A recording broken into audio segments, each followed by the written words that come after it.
Hello students, आज हम start करेंगे रेक्टिफिकेशन यानी दिष्टीकरण। इसके अंतर्गत बेटा आज का हमारा टॉपिक होगा हाफ वेव रेक्टिफायर। तो हाफ वेव रेक्टिफायर समझने से पहले हम देखें कि रेक्टिफिकेशन होता क्या है। तो the process of conversion of N alternating voltage into a DC voltage is called rectification, यानी कि प्रत्यावर्ती विभव का दिष्ट विभव में बदलना जो है दिष्टीकरण कहलाता है। इसके लिए हम पीएन जंक्शन डायोड को यूज कर सकते हैं। पीएन जंक्शन डायोड वर्क किस पे करता है हम जानते हैं। पीएन जंक्शन डायोड की वर्किंग फॉरवर्ड बायस में भी होती है और रिवर्स बायस में भी कैसे वर्क करता है ये हमने प्रीवियस लेक्चर में देखा हुआ है। तो फॉरवर्ड बायस में बेटा क्या होता है, जब पीएन जंक्शन डायोड वर्क करता है due to majority charge carrier तो एक स्ट्रॉन्ग करंट मिलती है मिली एम्पियर की रेंज की, और रिवर्स बायस में नेग्लिजिबल करंट होती है due to minority charge carrier. Clear. तो होता क्या है कि जब हम पीएन जंक्शन डायोड के सिरों पर हम एसी विभव लगाते हैं या एसी पोटेंशियल लगाते हैं तो क्या जब इसका एसी का फर्स्ट हाफ साइकिल आता है तो पीएन जंक्शन डायोड इस समय पर वर्क करता है फॉरवर्ड बायस में होने की वजह से, और डायोड के जंक्शन के थ्रू वहाँ पर एक करंट फ्लो होती है। लेकिन जब एसी का नेगेटिव हाफ साइकिल आता है तो इस समय डायोड जो होता है पीएन जंक्शन डायोड ये रिवर्स बायस में होता है, और रिवर्स बायस में होने की वजह से वहाँ पर जंक्शन के थ्रू कोई भी करंट फ्लो नहीं होती है और वो वर्क नहीं करता है। तो हम ऐसा कह सकते हैं कि इस समय junction diode can be used to obtain direct potential from an alternating potential. तो एक ऐसी डिवाइस जिसके द्वारा हम एसी पोटेंशियल को डीसी पोटेंशियल में बदल सकते हैं रेक्टिफायर कहते हैं। ये रेक्टिफायर दो टाइप के होते हैं, एक हाफ वेव रेक्टिफायर और एक फुल वेव रेक्टिफायर। कैसे वर्क करते हैं ये हम देखेंगे इनकी वर्किंग, और साथ में कुछ इम्पॉर्टेंट पैरामीटर भी हम डिस्कस करने वाले हैं, जिसमें से एक देखेंगे कि रेक्टिफायर की एफिशिएंसी कैसे निकाली जाती है और रिपल फैक्टर कैसे निकाला जाता है। होती क्या है एफिशिएंसी, तो एफिशिएंसी पावर जो डीसी आउटपुट में मिल रही है और पावर जो एसी इनपुट में है ना, दोनों का रेशो जो होगा वो एफिशिएंसी को शो करेगा। जबकि रिपल फैक्टर जिसको हिंदी में हम उर्मिका घटक भी बोलते हैं, ये क्या शो करता है, ये बताता है कि जब रेक्टिफायर से आउटपुट करंट हमको मिलती है तो उसका एम्पलीट्यूड जो होता है वो टाइम के साथ में कांस्टेंट नहीं रहता है, और ये पूरे तरीके से डीसी हमको नहीं मिलती है, बल्कि हम ऐसा कह सकते हैं कि यूनिडायरेक्शनल एसी होती है। ठीक है। तो इसको देखने के लिए, इसको फाइंड आउट करने के लिए जो हम फैक्टर यूज करते हैं वो रिपल फैक्टर होता है। और ये रिपल फैक्टर कैसे निकाला जाता है, एसी कंपोनेंट आउटपुट करंट या वोल्टेज में कितने हैं, ठीक है, divided by DC component output current या वोल्टेज में कितने हैं, इनका रेशो जो होता है वो रिप्रेजेंट होता है रिपल फैक्टर से। ठीक है। तो अब आगे बात करते हैं हम हाफ वेव रेक्टिफायर की। तो यहाँ आप देख रहे हैं एक हमने यहाँ पर डिज़ाइन बनाया हुआ, सर्किट बनाया हुआ है। यहाँ एक पीएन जंक्शन डायोड का यूज़ किया है, हमने ट्रांसफार्मर लिया हुआ है। ये जो ट्रांसफार्मर है ये स्टेप डाउन ट्रांसफार्मर का यूज़ करते हैं। ठीक है। स्टेप डाउन ट्रांसफार्मर की प्राइमरी कॉइल के साथ हमने इनपुट एसी पोटेंशियल जो देना है वो देंगे, और सेकेंडरी कॉइल जो है इसके साथ हमने इसके सिरों पर एक पर हमने पीएन जंक्शन डायोड लगाया है, उसका पी टाइप जोड़ा हुआ है, और उसके साथ सीरीज में लोड रेजिस्टेंस लगा के इस एंड को जो एंड पॉइंट है इसको हमने सेकेंडरी कॉइल के सेकेंड बी एंड से कनेक्ट कर देना है। क्लियर हुआ। आउटपुट हम कहाँ देखेंगे, आउटपुट लोड रेजिस्टेंस के एंड पॉइंट पर हमने मेज़र करना होता है। इसमें करंट किस डायरेक्शन में फ्लो होगी अब ये हम इसकी वर्किंग से समझते हैं। तो डायोड का काम एक्चुअली क्या है, डायोड एसी वोल्टेज को कन्वर्ट करेगा डीसी वोल्टेज में। ठीक है। तो अब क्या होता है कि जब हमने एसी पोटेंशियल लगाया, यहाँ पर ये जो इनपुट हम दे रहे हैं ये इनपुट साइकिल हमने ये बनाया हुआ है। क्लियर हुआ। अल्टरनेटिंग पोटेंशियल हमने अप्लाई किया हुआ है। ये इसकी मैक्सिमम पोटेंशियल को रिप्रेजेंट कर रहा है plus E0, minus E0 minimum potential को रिप्रेजेंट कर रहा है। ओमेगा टी टाइम पीरियड के साथ हमने पोटेंशियल जो है इसका ग्राफ यहाँ पर लिया हुआ है। क्लियर हो गया। तो 0 to pi, pi to 2 pi, 2 pi to 3 pi, ये हमारे पास पॉजिटिव और नेगेटिव साइकिल दोनों मिल रहे हैं। कैसे वर्क करेगा? तो बेटा ध्यान देंगे कि जब ये वाला पॉजिटिव हाफ साइकिल यहाँ पर L1 पर आएगा, ठीक है, तो अब हम ट्रांसफार्मर की वर्किंग जानते हैं, तो हम ये समझ लें कि जैसे ही पॉजिटिव हाफ साइकिल आएगा उस समय सेकेंडरी कॉइल का ए पॉइंट जो होगा ये प्लस रहेगा और बी पॉइंट माइनस रहेगा। तो इसकी वजह से पी एन डायोड जो हमारा है ये फॉरवर्ड बायस में आ जाएगा, और फॉरवर्ड बायस में होने की वजह से इसके जंक्शन से क्या होगी, करंट फ्लो होगी, और वो जो करंट फ्लो हो रही है वो लोड रेजिस्टेंस के थ्रू हमको मेज़र करने के लिए मिलेगी, और आउटपुट हमको क्या मिलेगा, एक पोटेंशियल हमको मिलेगा। ठीक है, क्लियर हो गया। अब जब सेकेंड हाफ साइकिल आएगा, सेकेंड हाफ साइकिल में ये जो ए पॉइंट है ये नेगेटिव हो जाएगा, पोलैरिटी बदल जाएगी ना, तो ये नेगेटिव हो जाएगा और ये पॉजिटिव हो जाएगा। तो उस समय क्या हो जाएगा, डायोड जो है वो रिवर्स बायस में होगा। तो रिवर्स बायस में होने की वजह से इस लोड रेजिस्टेंस के थ्रू कोई भी करंट फ्लो नहीं होगी, मतलब कि इसके हाफ साइकिल में करंट फ्लो हो रही है और नेक्स्ट हाफ साइकिल में करंट फ्लो नहीं हो रही, यहाँ पे कोई करंट नहीं है, जबकि यहाँ पे हमको करंट, सेम करंट मिल रही है जिसको हम कन्वेंशनल करंट कहते हैं। तो ये हमारा आउटपुट का ग्राफ हो गया और ये हमारा इनपुट का हो गया। क्लियर हुआ। तो यहाँ हम क्या देख रहे हैं कि ये जो पीएन जंक्शन डायोड है ये हमारा हाफ वेव रेक्टिफायर जैसे काम कर रहा है, और इसमें करंट की जो डायरेक्शन होती है ये हमको एम से एन की तरफ मिल रही है। ठीक है, क्योंकि फॉरवर्ड बायस में वर्क कर रहा है तो इस डायरेक्शन में करंट मिलेगी, लोड के अक्रॉस हम आउटपुट पोटेंशियल को मेजर कर लेते हैं। क्लियर हुआ।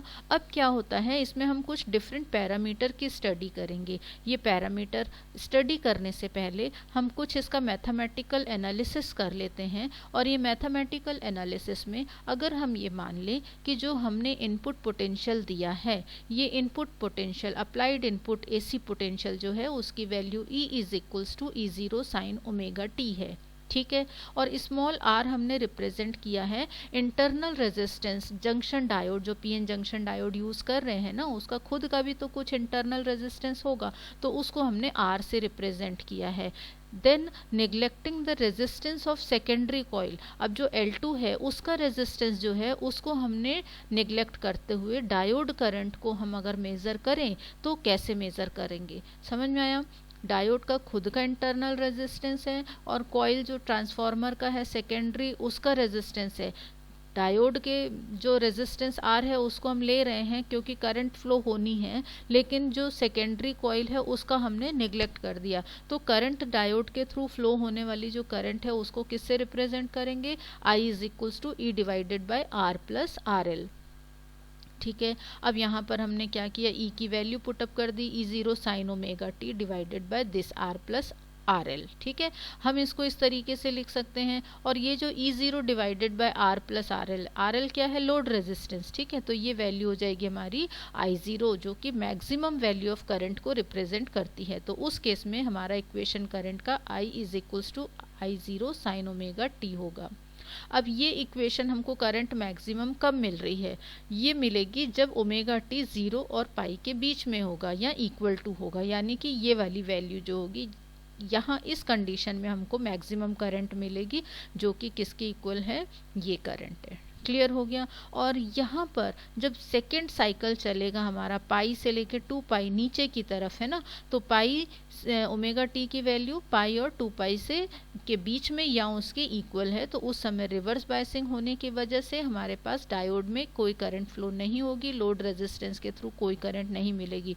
तो एक बार हमको I की value I0 sine omega t मिल रही है, दूसरी बार I इज इक्वल्स टू 0 मिल रहा है।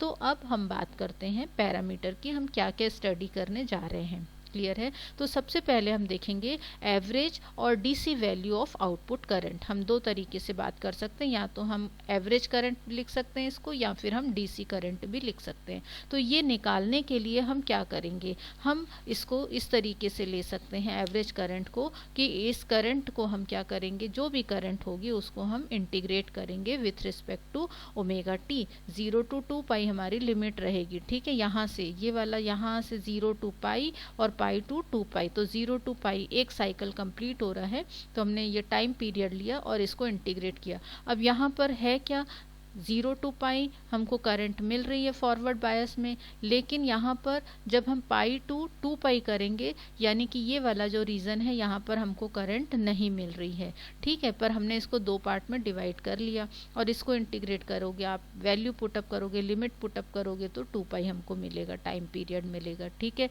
तो अब यहाँ पर इसकी वैल्यू 0 टू पाई के बीच में क्या था, मैक्सिमम करंट थी, और पाई टू 2 पाई के बीच में क्या था, कोई करंट फ्लो नहीं हो रही थी। तो ये इक्वेशन क्लियर हो गया बेटा। अब हम आगे देखते हैं। तो हमने क्या किया, फर्स्ट सेकंड वाला पार्ट तो हमारा क्या हो गया, 0 हो गया, और फर्स्ट पार्ट जो है इसको हमने क्या किया, इंटीग्रेट किया, हमको मिला माइनस कॉस ओमेगा टी।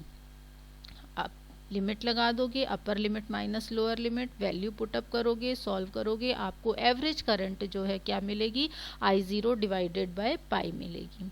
कोई डाउट है? अब यहाँ पर हम I की वैल्यू भी, I0 की वैल्यू जो है वो भी पुटअप कर सकते हैं, तो ये हो जाएगा I एवरेज, चाहे IDC बोलो, इसकी वैल्यू पुटअप करने के बाद हमारे पास इक्वेशन हो जाएगा E0 divided by pi into R plus RL।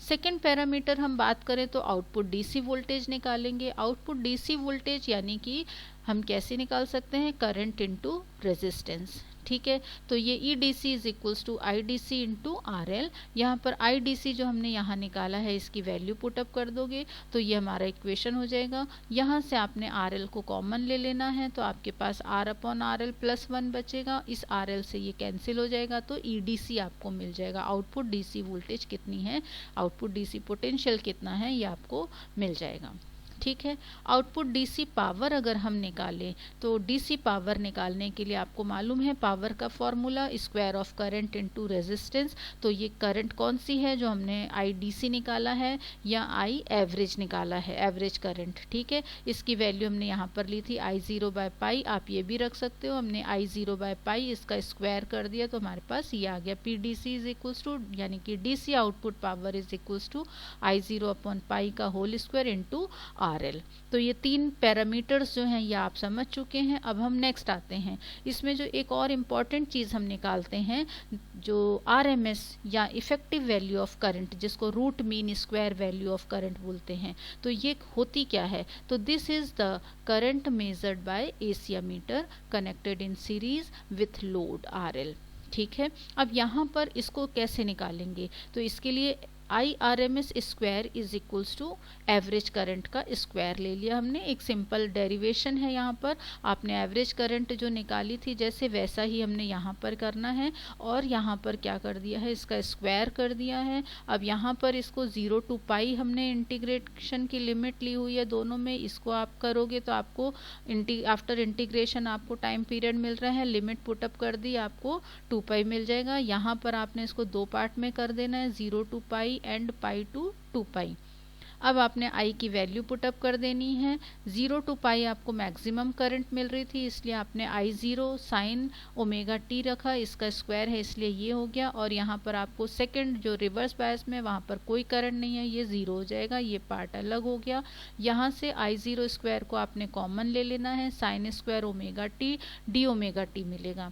Sine square omega T का आपने फॉर्मूला लगा दिया। इसके बाद यहाँ पर ये जो 2 है ये आपका ये आ गया, यहाँ 4 पाई हो गया, और आपने इसको अब क्या करना है, इंटीग्रेट कर दोगे। इंटीग्रेट करने पर आपको ये दो अलग अलग पार्ट में डिवाइड किया, और आफ्टर इंटीग्रेशन आपको क्या मिल रहा है, ओमेगा टी, और ये इसकी लिमिट लगा दी हमने यहाँ पर साइन 2 ओमेगा टी बाय 2, ठीक है। अब आप इसकी upper limit minus lower limit करोगे, ये कंडीशन आपको मिल रही है, ये 0 के इक्वल है, यहाँ पर ये पाई माइनस 0 मिला, और इसको सॉल्व करने पर आपको IRMS वैल्यू जो मिलेगी, यहाँ square IRMS equals to I0 square by 4, और फिर आपने इसका रूट निकाल लेना है। तो IRMS की वैल्यू आपके पास कितनी आ गई, I0 बाय 2, ठीक है। यहाँ पे अगेन आप I0 की वैल्यू पुटअप कर दोगे, E0 divided by R plus RL। इसके आगे अगर हम देखें तो हम नेक्स्ट जो पैरामीटर फाइंड आउट करेंगे, input AC power. Input AC power delivered by the transformer in the circuit कितनी है, इनपुट कहाँ से दे रहे, ट्रांसफार्मर से दे रहे ना, तो वो एसी पावर कितनी हो जाएगी, तो P A C is equals to again current into resistance. तो अब यहाँ पर इनपुट एसी में क्या आएगा, आई आर एम एस का स्क्वायर इनटू रेजिस्टेंस कौन सा है, डायोड का खुद का internal resistance plus load resistance. I R M S आपने क्या निकाला है, आई ज़ीरो बाय टू निकाला है, ठीक है। तो ये आई ज़ीरो बाय टू ये वैल्यू यहाँ पर पुटअप कर दी, इसका स्क्वायर हो गया और इसको आप सॉल्व कर लोगे तो आपको इनपुट एसी पावर मिल जाएगी, ठीक है। नेक्स्ट अगर हम देखें कि पीक इन्वर्स वोल्टेज क्या होती है, हिंदी में हम इसको बोलते हैं प्रतीप शिखर वोल्टता।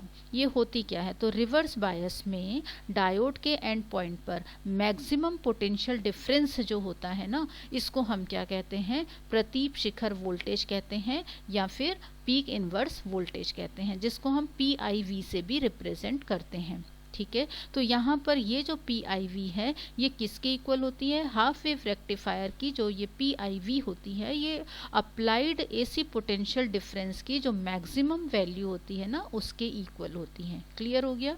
अब हम नेक्स्ट आगे देखते हैं नेक्स्ट पैरामीटर कौन सा है। तो लास्ट में हम अभी निकालने जा रहे हैं अब एफिशिएंसी, रेक्टिफायर जो हमने यूज़ किया है इसकी एफिशिएंसी कितनी है। तो एफिशिएंसी निकालना हो तो output DC power divided by input AC power.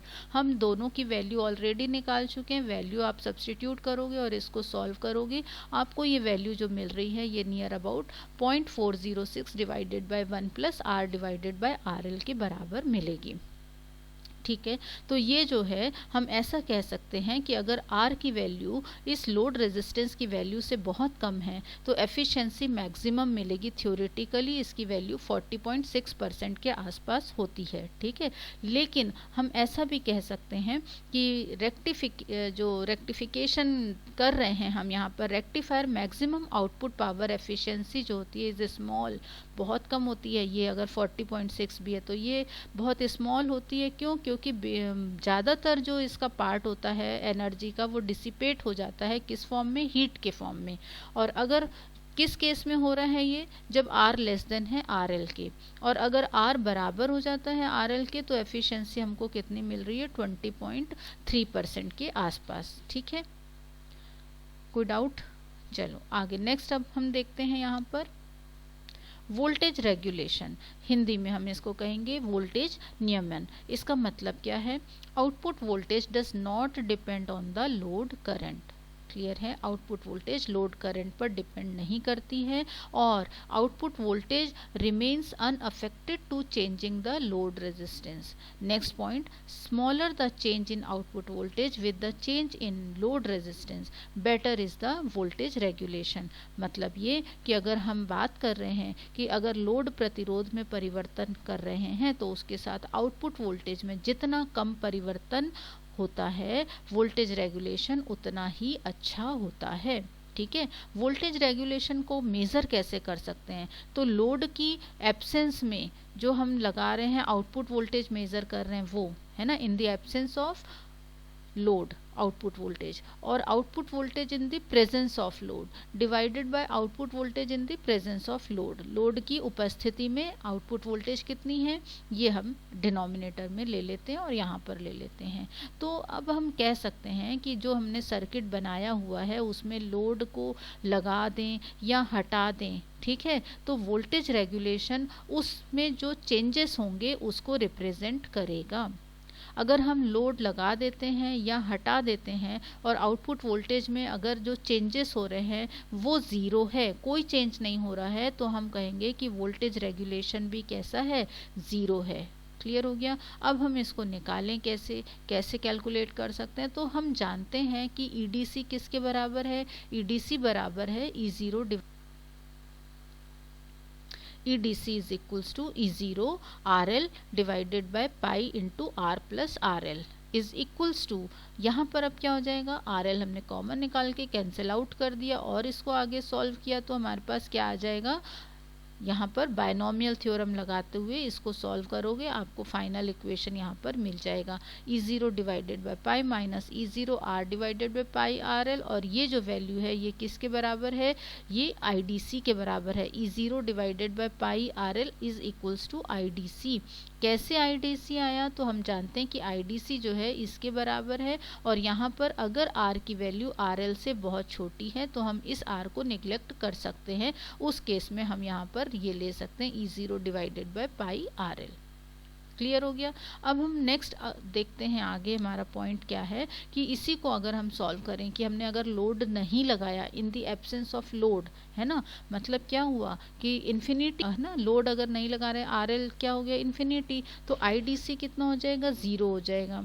ठीक है, IDC यानी कि हमने जो स्टार्टिंग में करंट निकाली थी, तो इस केस में EDC की वैल्यू क्या मिलेगी, E0 बाय पाई। तो वोल्टेज रेगुलेशन अब कितना हो जाएगा, जैसा कि हमने देखा था कि ये जो वैल्यूज़ हमने निकाली हैं, ये अगर हम वोल्टेज रेगुलेशन में पुटअप कर दें कि इन द एब्सेंस ऑफ लोड कितना आया, E0 by pi, in the presence of load कितना है, ये है, और ये भी divided by in the presence of load. ठीक, तो ये सारी वैल्यूज़ पुटअप किया और इसको सॉल्व करोगे तो आपको वोल्टेज रेगुलेशन मिलेगा IDC into R divided by E0 by pi minus IDC R के बराबर। ठीक है, अब अगर हम बात करते हैं नेक्स्ट रिपल फैक्टर की, जैसा हमने स्टार्टिंग में कहा था, तो रिपल फैक्टर होता क्या है, RMS वैल्यू और AC component of output current divided by DC value of output current. ठीक है, तो इसको हम किससे, RMS वैल्यू है तो यहाँ पर भी IRMS हो गया करंट, और ये DC हो गया। ठीक है, अब हम ये भी जानते हैं कि जो IRMS स्क्वायर है ये किसके बराबर है, IRMS डैश स्क्वायर। ये डैश क्या है, अब हमने यहाँ पर देखना है कि ये डैश जो है RMS value of output current है। ठीक है, जबकि IRMS जो है ये RMS value of total applied alternating current, ये टोटल जो आप अप्लाई कर रहे हो, और ये क्या है जो हमको आउटपुट करंट मिल रही वो, और जबकि IDC क्या है, average value of output current. तो इस तरीके से हमने इसकी वैल्यू निकाल लेनी है, IRMS की वैल्यू आ जाएगी। यहाँ पर ये जो आप ग्राफ देख रहे हैं, ये जो साइकिल अपन ने AC इनपुट साइकिल दिया था ये वो है, और ये जो हमको आउटपुट में मिल रहा था half wave is not a pure DC, यहाँ पर ये भी जो मिल रहा है ये प्योर DC नहीं है, इसमें हमको ये पीक्स मिल रहे हैं, है ना। तो यहाँ पर इसको हम क्या कहते हैं कि हार्मोनिक्स प्रेजेंट है इसमें।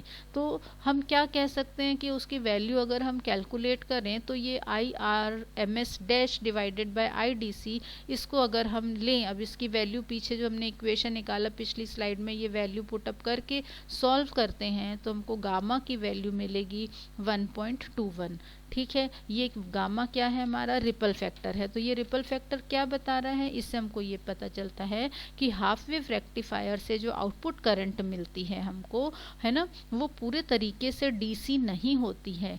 क्यों ऐसा होता है, क्योंकि DC करंट या DC वोल्टेज जो होती है इसके लिए गामा की वैल्यू क्या मिलनी चाहिए थी, 0 मिलनी चाहिए थी, लेकिन यहाँ पर गामा क्या है, 0 के इक्वल तो नहीं है, पर गामा 0 होना चाहिए। ठीक है, क्लियर हुआ।